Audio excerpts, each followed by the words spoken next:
দুই পক্ষের মধ্যে একটা মানে পাল্টা ধর ব্যবস্থা হচ্ছে। পরে সে ডিম নিক্ষিপ্ত হওয়ার পরে সে রাস্তা অবরোধ করে বসেছিল। ভাই আমি কি বলবো, এই ধরনের স্কোপ তো খুঁজতেছে, এটা তো বহুদিন যাবত চেষ্টা করতেছে লাগার জন্য। কে লাগবে ওর সময় খামাখা, কি দরকার? প্রয়োজন নাই তো। আমার কোনো ঝগড়া করার প্রয়োজন আছে? আমার ঝগড়ার রেকর্ড আছে। আমি বহুদিন এর আগে ইলেকশন করি, ফ্রম 1977, আজকে থেকে না।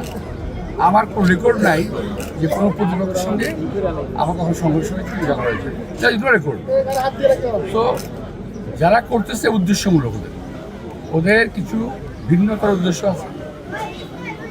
এই উদ্দেশ্যের জন্য যারা করতেছে, এটা এখানে আমি জানিও না কিছু। আমার যার কথা 5 বছর হয়ে গেল।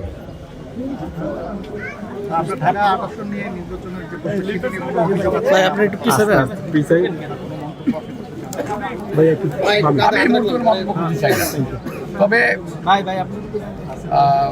ঢাকার আসলে কিছু কিছু জায়গায় ভোটিং সেন্টারের সমস্যা আছে।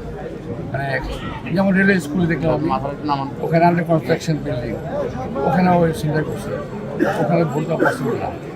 ওখানে একটা ব্যবস্থা করা দরকার সরকারের কর্তৃপক্ষের।